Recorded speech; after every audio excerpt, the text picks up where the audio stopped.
¿Cuánto pesa una palabra? A mí, una sola palabra estuvo a punto de aplastarme para siempre. Me la lanzó una profesora delante de 30 niños que se reían y yo me la creí durante demasiado tiempo. Pero hoy esa misma profesora se sienta en primera fila y toma apuntes mientras yo hablo.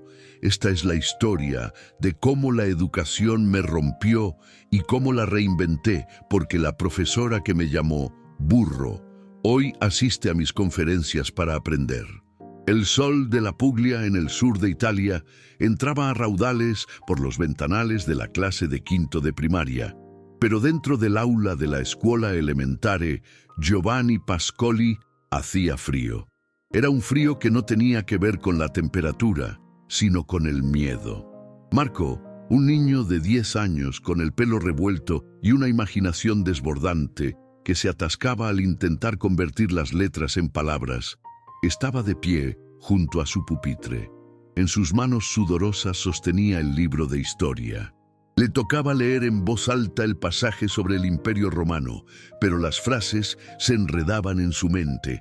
Las palabras se negaban a salir en el orden correcto. Tartamudeaba, se detenía, confundía una B con una D. El silencio de la clase era denso, pesado, solo roto por alguna risita ahogada de sus compañeros.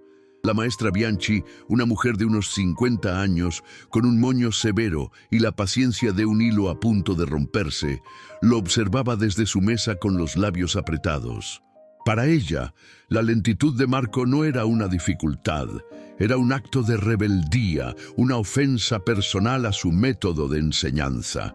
Llevaba meses señalándolo, suspirando con exasperación cada vez que él levantaba la mano, corrigiendo sus cuadernos con una agresividad innecesaria. Pero aquel día su paciencia se agotó por completo. ¡Basta, Marco!, exclamó su voz, afilada como un cuchillo cortando el aire de la clase.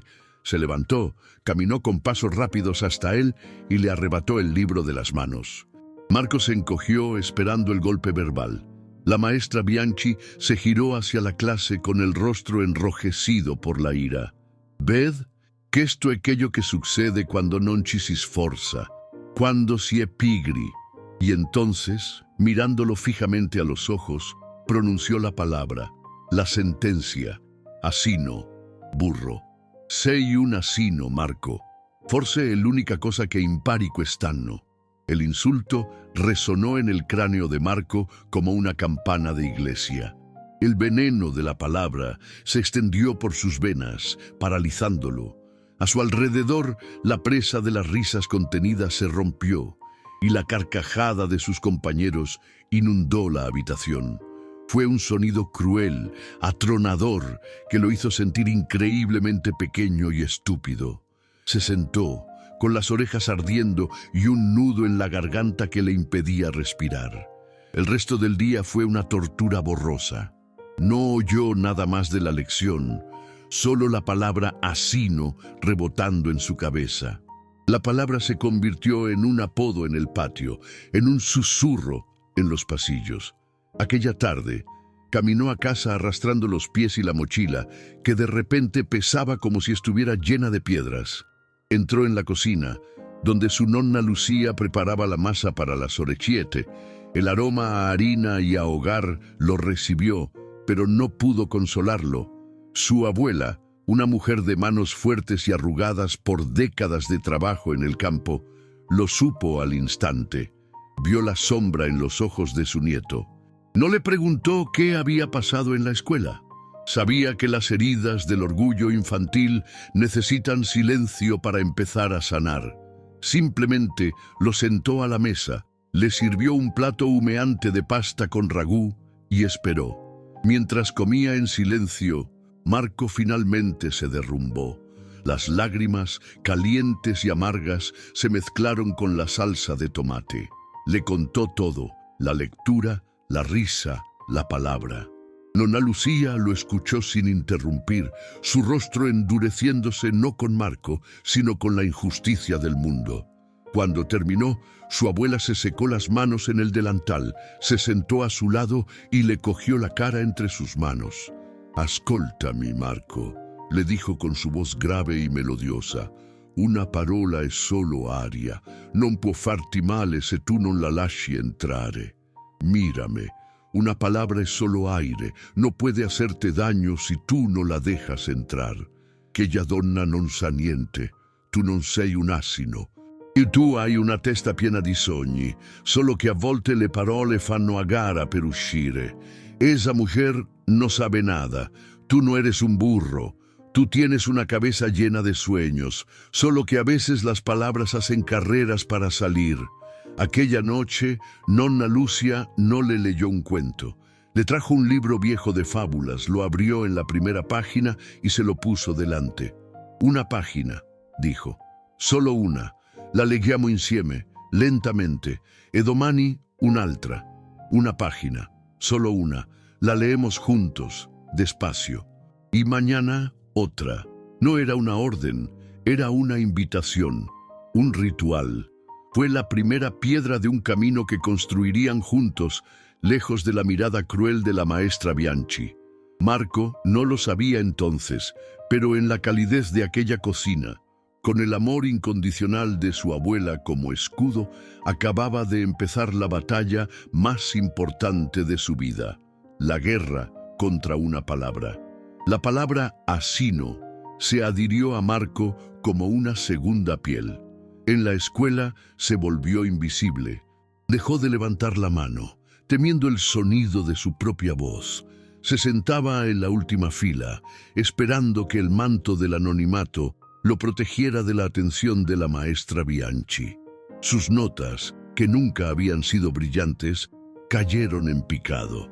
Su mente, antes curiosa, se cerró como una ostra, convencida de su propia incapacidad. Al final del curso llegó la inevitable consecuencia. Bocciato. Repetir curso. La humillación fue inmensa, una confirmación pública de la etiqueta que le habían colgado. Mientras sus antiguos compañeros pasaban a la escuela media, él tenía que volver a sentarse en el mismo pupitre, un recordatorio diario de su fracaso. Pero en casa la historia era diferente. Cada tarde, sin excepción, el ritual de la Nonna Lucia continuaba.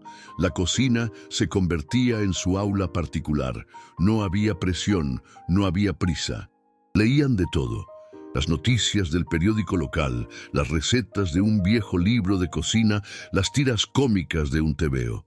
Nonna Lucia tenía una paciencia infinita. Cuando Marco se atascaba, ella no lo corregía con impaciencia.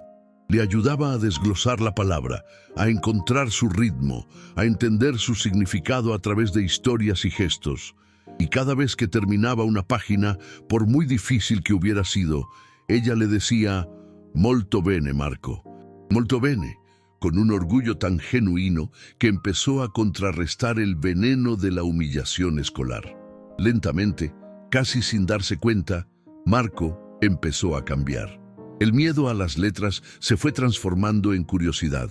Descubrió que le encantaban las historias de aventuras, los artículos sobre ciencia, cualquier cosa que le permitiera escapar de su realidad. La adolescencia trajo nuevos desafíos. La familia se mudó a Milán en busca de mejores oportunidades, dejando atrás el sol de Puglia por la niebla y el ritmo frenético del norte. El cambio fue un choque cultural. Marco se matriculó en un instituto técnico, pero la sensación de no encajar, de estar siempre un paso por detrás, persistía. Para ayudar en casa empezó a trabajar. Sus días se convirtieron en un maratón agotador. A las 6 de la mañana ya estaba detrás de la barra de un café, sirviendo cappuccini y cornetti a oficinistas apurados. Por las tardes recorría la ciudad en una scooter destartalada, haciendo entregas para una pizzería. Y por la noche asistía a la Scuola Serale, las clases nocturnas para adultos, con el cuerpo dolorido y la mente nublada por el cansancio. Fue en este crisol de trabajo y estudio donde Marco comenzó, por pura necesidad, a hackear su propio aprendizaje. En la escuela nocturna, los profesores no tenían tiempo para la atención individualizada. Era nadar o ahogarse. Marco se dio cuenta de que no podía aprender simplemente escuchando o leyendo. Empezó a tomar apuntes de una manera diferente. En lugar de líneas de texto, dibujaba diagramas, mapas mentales, conectando ideas con flechas y colores. Descubrió que si le explicaba la lección de matemáticas a su compañero de trabajo en la pizzería mientras esperaban un pedido, él mismo la entendía mejor. Se dio cuenta de que era un aprendiz kinestésico y visual. La escuela nunca se lo había dicho. La escuela solo le había dicho que era lento. No fue un camino fácil. Hubo momentos de profunda desesperación, noches en las que pensó en abandonar, en aceptar la etiqueta de asino y resignarse a una vida de trabajos precarios. Pero entonces llamaba a su nonna por teléfono y ella, al otro lado de la línea, le recordaba el ritual. Una página al giorno, Marco. Ricordi? Un paso alla volta. Una página al día. ¿Recuerdas? Un paso a la vez. Su voz era el faro que lo guiaba en la oscuridad. Con el tiempo, Marco no solo aprobó sus exámenes, sino que empezó a disfrutar del proceso de aprender, un placer que le habían negado durante toda su infancia. Ya no se veía a sí mismo como roto o estúpido, simplemente aprendía de una manera diferente. Y en esa diferencia, sin saberlo aún, residía la semilla de su futuro, una semilla regada por el sudor de sus largos días y el amor inquebrantable de su abuela. Después de terminar sus estudios nocturnos, Marco continuó encadenando trabajos. La vida en Milán era cara y sus ambiciones, aunque ahora más claras, no pagaban las facturas. Trabajó en un almacén, en un centro de atención telefónica, en una tienda de electrónica. Y en cada uno de esos lugares observaba el mismo patrón: gente buena, trabajadora, que se sentía abrumada y estúpida cuando se enfrentaba a un nuevo software, a un manual de formación o a un cambio de procedimiento. Veía el mismo miedo en sus ojos que él había sentido en el aula de la maestra Bianchi. La formación corporativa, se dio cuenta, era a menudo una réplica del sistema escolar que lo había descartado. Un monólogo unidireccional, abstracto y diseñado para un único tipo de aprendiz. La idea empezó a tomar forma en su cabeza durante los largos trayectos en el tranvía que cruzaba la ciudad. ¿Y si pudiera crear un método de enseñanza que funcionara para los demás, como sus mapas mentales habían funcionado para él? Un método visual, práctico y, sobre todo, empático. Empezó a experimentar. En su tiempo libre, en su pequeño apartamento de la periferia, se dedicó a diseñar su sistema. Lo llamó il método mapa, el método mapa. La premisa era simple. Cualquier concepto complejo, ya fuera el funcionamiento de un nuevo programa informático o las normativas de seguridad laboral, podía descomponerse en un mapa visual, lógico e intuitivo. Usaba colores para categorizar, iconos para simplificar y analogías de la vida cotidiana para hacer que la información fuera relevante. Su primer conejillo de Indias fue su compañero de almacén, Luca, que llevaba semanas peleándose con el nuevo sistema de inventario. Marco pasó una tarde dibujando un mapa del proceso en una pizarra. En 20 minutos, Luca lo había entendido. «Diamine, Marco», exclamó. «¿Por qué demonios no lo explican así? Es tan fácil». Esa fue la validación que necesitaba. Con sus escasos ahorros, compró una cámara de segunda mano y un micrófono. Convirtió una esquina de su salón en un mini estudio y empezó a grabar vídeos cortos. Su primer vídeo, «Cómo entender tu nómina en 5 minutos», explicado para no contables, lo subió a YouTube sin ninguna expectativa.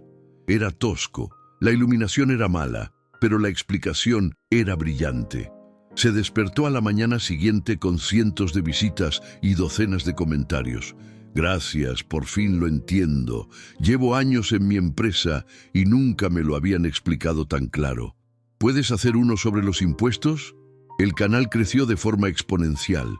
La gente estaba hambrienta de un conocimiento que no los hiciera sentir tontos. Marco abordaba temas que la educación formal a menudo ignoraba o complicaba en exceso: finanzas personales, habilidades de negociación, cómo leer un contrato, cómo usar Excel de forma práctica. Su estilo era cercano, humilde y lleno de empatía.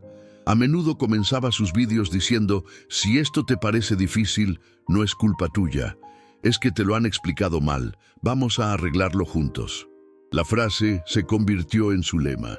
Pronto empezaron a llegar correos electrónicos de pequeñas empresas que le pedían que formara a sus empleados. Realizó su primer taller en la trastienda de una librería, con 10 asistentes. 6 meses después, alquilaba salas de conferencias en hoteles. Las empresas hacían cola para contratarlo. Se dio cuenta de que no estaba simplemente enseñando habilidades, estaba devolviendo la confianza a personas a las que el sistema había dejado atrás. Dejó su trabajo en el almacén para dedicarse a tiempo completo a su proyecto.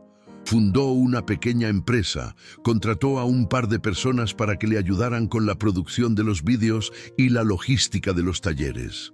El método MAPA se convirtió en una marca, sinónimo de aprendizaje práctico y accesible. Marco, el niño al que habían llamado burro, se había convertido en un maestro, no por haber acumulado conocimiento, sino por haber descubierto la clave para desbloquearlo en los demás.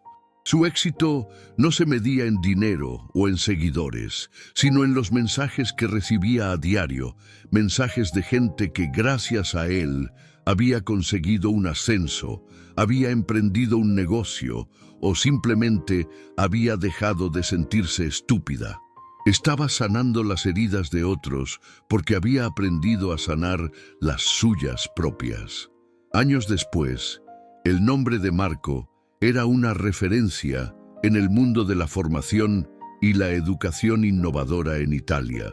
Sus libros se vendían por decenas de miles y sus conferencias llenaban los auditorios más prestigiosos del país. Un día, recibió una invitación para ser el ponente principal en la Conferenza Nazionale sull'Innovazione Didattica, un importante congreso de educación que se celebraba en Bolonia, la ciudad universitaria por excelencia. Aceptar significaba hablar frente a cientos de profesores, académicos y directores de escuela, la misma estirpe de profesionales que una vez lo había descartado. La ironía no se le escapó, pero aceptó sin dudarlo. El día de la conferencia el teatro estaba abarrotado. Marco, ahora un hombre seguro de sí mismo, se movía por el escenario con una naturalidad que había cultivado durante años. Hablaba de la neurodiversidad, de los diferentes estilos de aprendizaje, de la necesidad de empatía en el aula. Contó su propia historia, sin mencionar nombres, pero describiendo con honestidad el dolor de ser etiquetado y el descubrimiento de que no existen alumnos malos, solo métodos inflexibles. Mientras hablaba, sus ojos recorrían las primeras filas, y entonces la vio. El aire se le escapó de los pulmones por un segundo. La maestra Bianchi. El pelo, antes severo y oscuro, era ahora completamente blanco. La espalda, antes tan recta, estaba ligeramente encorvada. Pero los ojos, aunque velados por la edad, eran inconfundibles. Sostenía un cuaderno sobre su regazo y un bolígrafo en la mano, como una alumna más. Sus miradas se cruzaron. No hubo un destello de reconocimiento hostil en los ojos de ella, sino una expresión de profunda concentración. Estaba escuchando, estaba aprendiendo. Marco sintió un torbellino de emociones, un eco del viejo dolor, una oleada de triunfo y algo más, algo inesperado, una extraña sensación de paz. Continuó su charla, pero ahora con un nuevo propósito. Ya no hablaba solo para la audiencia, sino para ella. Cada palabra era una refutación tranquila y definitiva de aquella vieja sentencia. Cuando terminó, la ovación fue atronadora. Durante el turno de preguntas, vio una mano temblorosa alzarse entre el público. Era ella. El micrófono llegó hasta su fila. Se levantó con dificultad. Su voz, antes tan cortante, era ahora frágil. Señor, Marco, comenzó, y el uso del título formal fue como un puente tendido sobre un abismo de décadas. Mi pregunta es, ¿cómo podemos nosotros, los profesores de la vieja escuela, aplicar su método para ayudar a un niño que parece no poder seguir el ritmo, uno que se frustra y se rinde? No era una disculpa pública, pero era algo más valioso, un reconocimiento, una admisión de que su viejo método había fallado. El auditorio se quedó en silencio, esperando una respuesta que podría haber sido una venganza elegante. Pero Marco, mirando a la mujer que había definido su mayor herida, eligió un camino diferente. «Grazie per la domanda», dijo con calidez. «Gracias por la pregunta». Y le respondió. Le dio estrategias prácticas, consejos basados en la paciencia, herramientas para identificar las fortalezas ocultas de ese niño imaginario. Le enseñó, con generosidad y sin un ápice de rencor. Más tarde, mientras firmaba libros en el vestíbulo, ella se le acercó. Estuvieron cara a cara, el alumno y la maestra, los roles invertidos por el tiempo. «Marco», dijo en voz baja, «io mi dispiace». Lo siento, era una pésima enseñante. Fui una mala profesora. «No», respondió él, y la sinceridad de su voz la sorprendió. «Usted fue la profesora que más me ha enseñado. Me enseñó que cuando el sistema te falla, tienes que construir el tuyo propio». Ella asintió, con los ojos llenos de lágrimas que por fin caían. No hubo un abrazo, ni una falsa reconciliación, solo un momento de entendimiento silencioso. La venganza de Marco no fue verla humillada. Su venganza fue el auditorio lleno, el libro en sus manos, la pregunta que ella le había hecho. Su venganza fue demostrar que la mejor respuesta a una etiqueta no es borrarla, sino redefinirla con tanto éxito que se convierte en el prólogo de una historia mucho más grande. Se despidió de ella con un leve asentimiento y se volvió hacia la cola de gente que esperaba para hablar con él, gente que buscaba aprender. Y en ese gesto el círculo se cerró, no con un portazo, sino con una puerta que se abría para todos los demás.